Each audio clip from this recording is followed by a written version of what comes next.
Victoria Wharfe McIntyre, you've made this film, The Flood, which has a lot of interesting things to say. Can you just briefly describe what the film is about? Give us an outline of the film. Well, essentially, it is, well, there's a lot of subplot and sub story in the film, but the overarching sort of story is that a woman of color who has an Indigenous husband and an Indigenous daughter is separated from her family and experiences some pretty horrific stuff at the hands of pastoralists back in the World War II era. And then she sets about on a journey of revenge and retribution, but in doing that discovers that she essentially has become as bad as the people who do bad things. She has become bad herself and then has to confront what that means to her as a person and then transform that as the story progresses for her own freedom and for the well-being of her family. And to me, that's a microcosm of race relations in Australia, and what we sort of need to do is face the truth of our past and feel the feelings around all of that together, and then we can move forward more freely from that. So that's what it's about to me. This is your first film as a director, first feature film as a director, I should say, because you made some short films as well.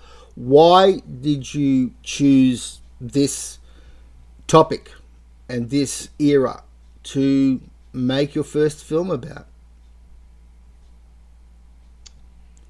Well, I've always had an affinity with the World War II era. I don't really know why, but for some reason it's just lodged in me. And I just don't think we don't tell a lot of stories around that period of time in Australia on home soil, and war sort of stories are generally about fighting overseas, and we don't really look at what happens on our own soil in relation to that sort of worldwide issue. So I made, and in combination with that, I haven't been seeing films that have really uplifted our First Nations people as heroic, kick-ass kind of figures on screen. And I just wanted to do something that did that. And the short film Miro that did really well and had such a lot of great feedback, Yes. was about an soldier in World War II and his story when he comes back to the home soil. And then I thought, well, I would like to tell the female kind of version of that story. And there was enough support from Miro to springboard into doing The Flood, which does that. And can I ask you, I'm very interested to know how you became so interested in Indigenous issues, because the film is full of commentary and messaging about the way that First Nations people were treated before the war and then after the war, where basically what they were promised was just withdrawn. Yeah.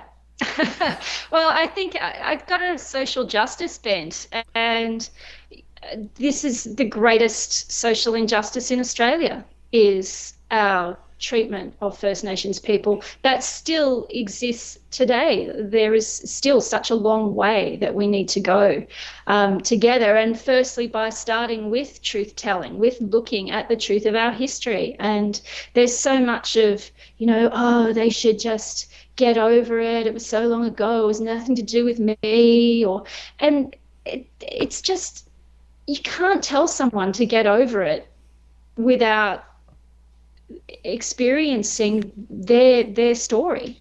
And so this is just a way I felt that I could work with a huge number of First Nations elders from different nations Yeah. and draw their experiences and stories together and make a film that focuses on that. Yeah, but I'd like to know how you first became aware of the issues and decided to devote a lot of time and energy into exploring them and giving them voice through film. How did you personally become so interested in First Nations people? Was there an epiphany? Was there an incident, or is there an anecdote or something that about how that occurred?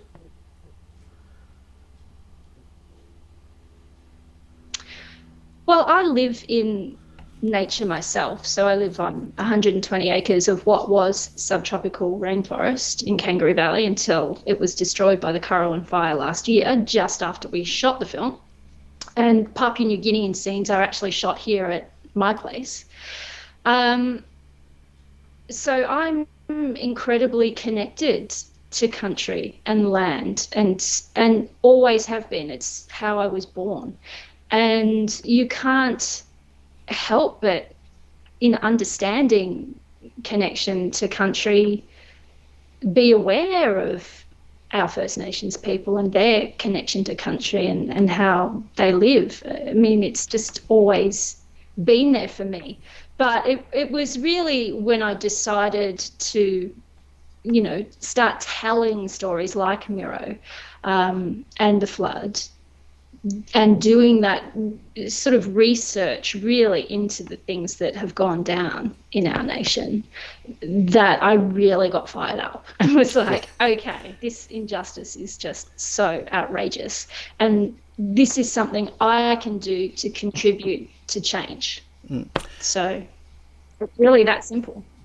And how do you regard the power of cinema, the power of film to actually inform people and to give people food for thought? I mean, we have literature and we have poetry and we have all these other art forms that you could have gone to tell this story, but you've chosen film. So, what is it about film in particular that gives potency to what you want to say?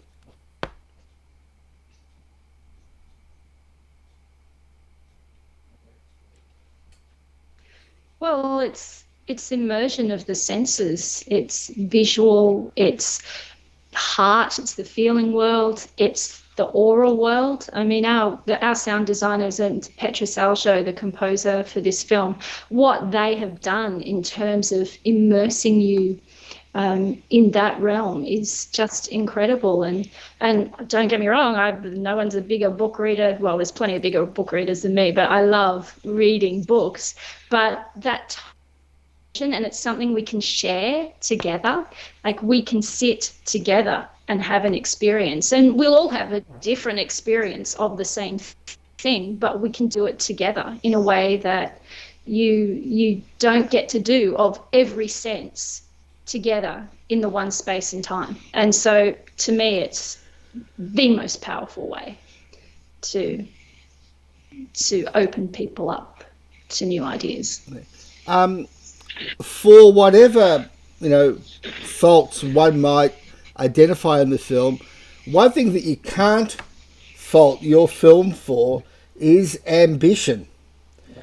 You've taken some pretty big steps here in terms of the cinematography and in terms of the mashing of styles. Can I just firstly just ask you, just in terms of some of the cinematography, seriously, Victoria Wharfe McIntyre, you try to get in as many long shots as you can.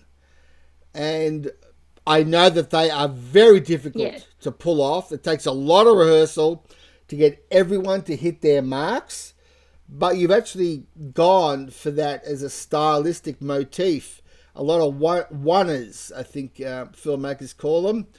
Why did you go for that technique? What was inspiring you? Had you watched Goodfellas too many times?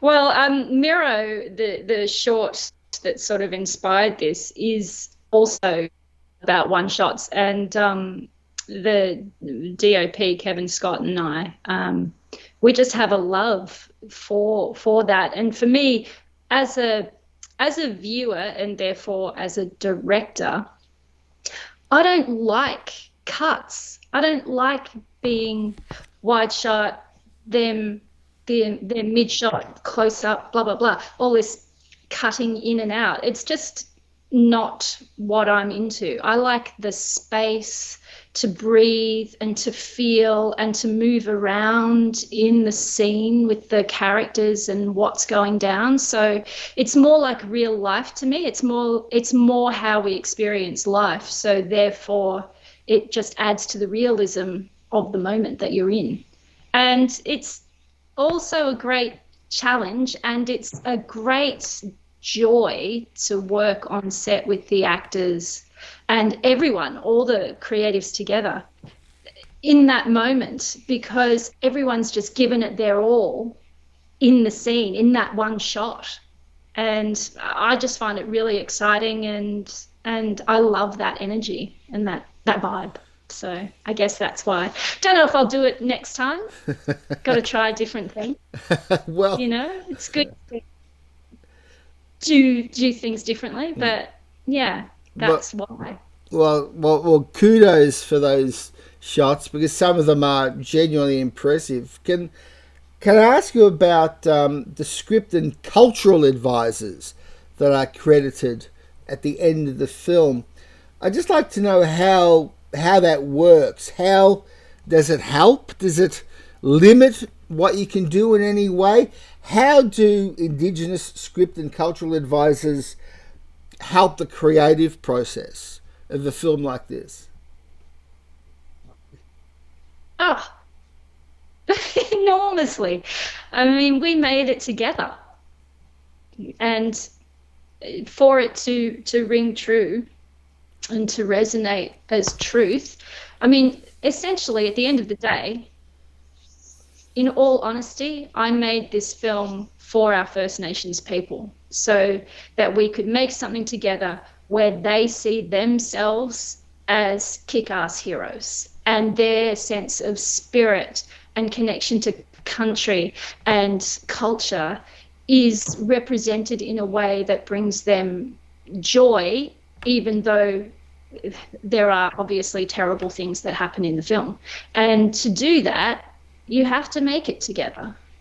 In terms of script consultation, the way it went down was I wrote the script initially, because you need to have a document to start working from, and then worked with the Guntawang women, who are a collection of First Nations elders and artists, and we did script workshops with them where we just went through everything together and took their feedback and made adjustments. And then when it came to closer to pre-production, when we were working with the Yuin Nation elders here in Kangaroo Valley, so Paul McLeod, Justine Brown McLeod, Joe McLeod, Vida Brown, these people then started bringing their original, they wrote original language songs for the film. And so we worked it all together to create something that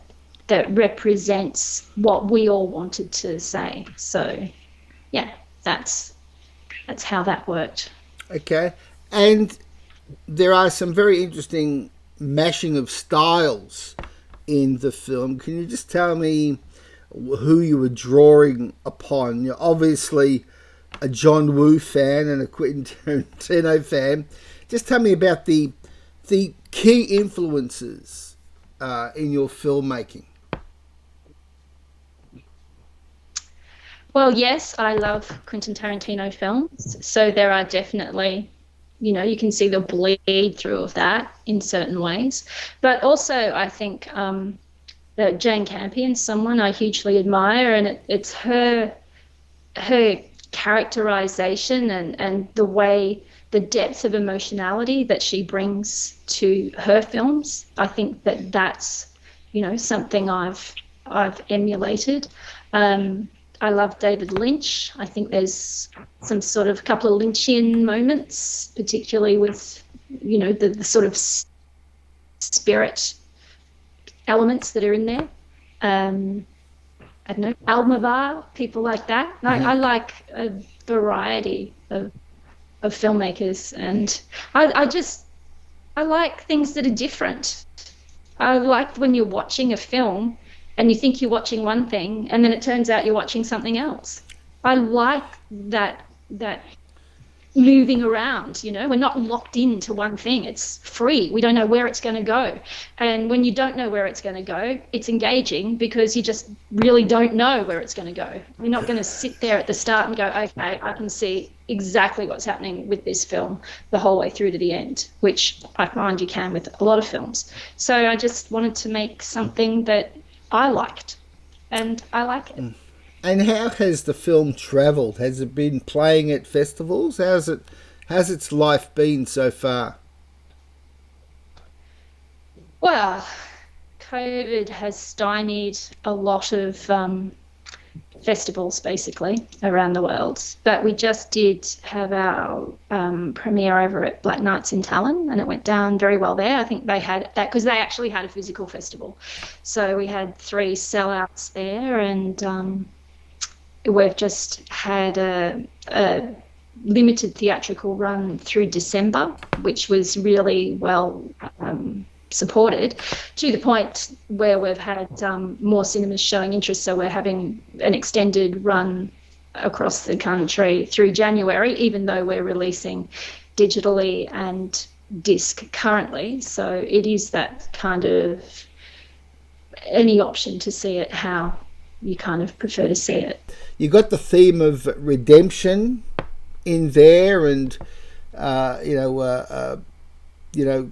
confession and guilt and forgiveness is in there. These are very identifiable Catholic themes. Is this a coincidence, or? Well, yeah, I think Christianity has a lot of great ideas that aren't necessarily put into practice by institutions.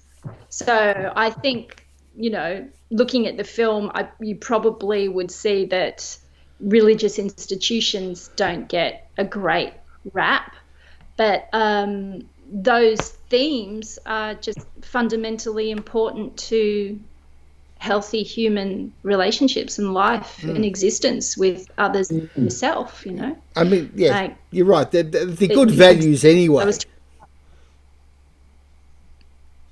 Yeah, I think that if you want to have a happy, fulfilling life, you need to process your shit and move forward in an open, respectful, communicative, and, if at all possible, loving way.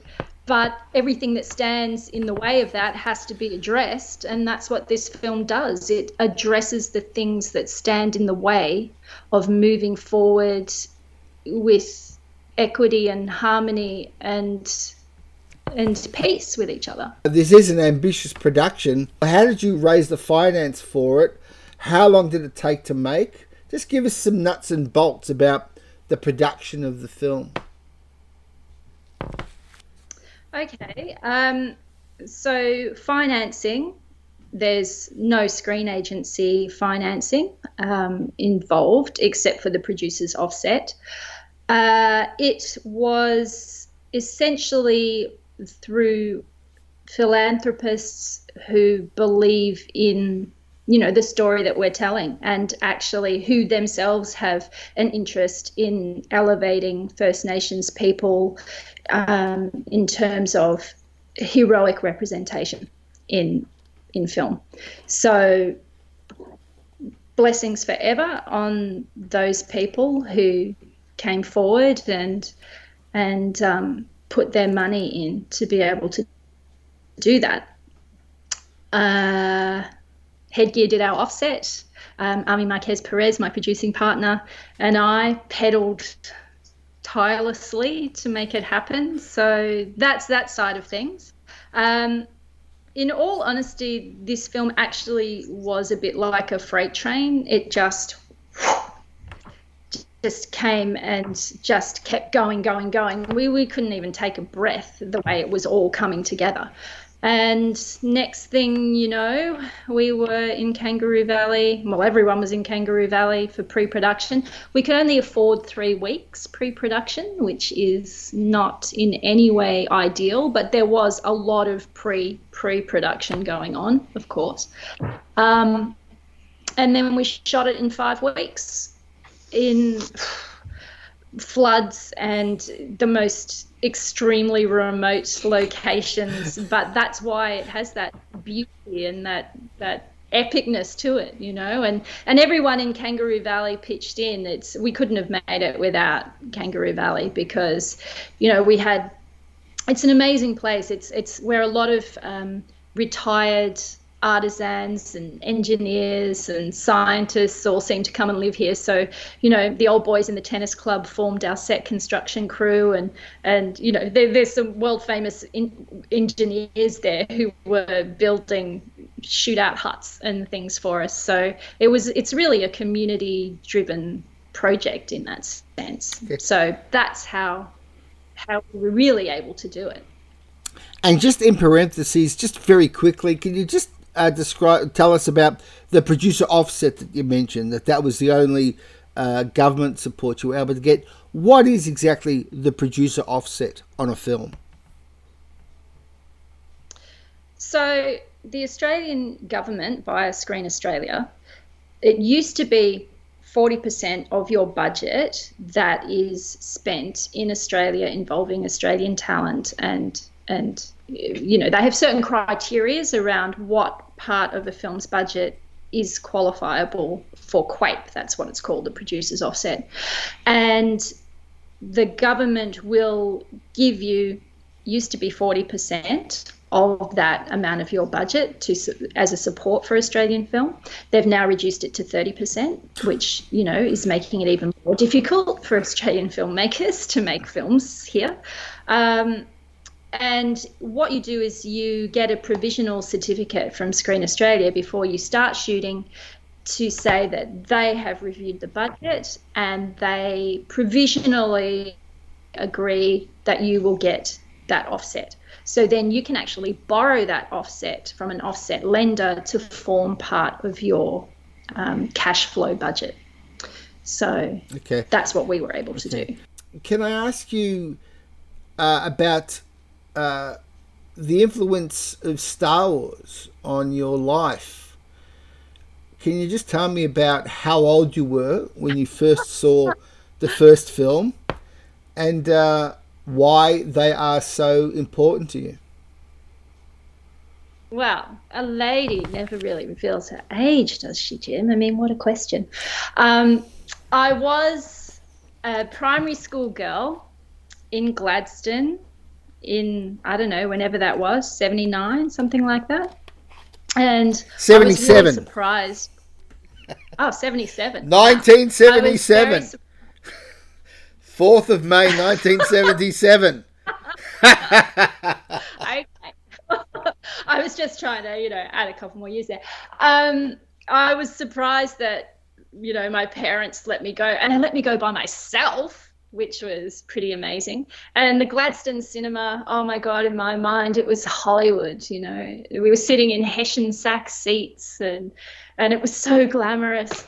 And then the moment that John Williamson, boom, came on and Star Wars was there, and I was just like, oh, to see that we could create these kind of worlds, that it was possible to create such an alternate, believable, incredible reality like that just totally blew me away. And of course, fell immediately in love with Carrie Fisher. And yeah, I guess that was when the dream was born. I thought, oh, this is something I want to do. took me a long time to come around to doing it. Uh, I was a very hammy actor in my young days and thought, ooh, nobody's going to want to see me doing that. And then thought I'm better on the other side of the camera and started that process. But, I wanted to have, or it worked out that I had a lot of life experience before making my first feature film. Which suits me because, as I've sort of said in this interview, I'm interested in making films that are multi-layered and are not just a piece of A to B entertainment, but that provoke thought or feeling or looking at issues all wrapped up within the entertainment itself. So, and I think that comes from life experience.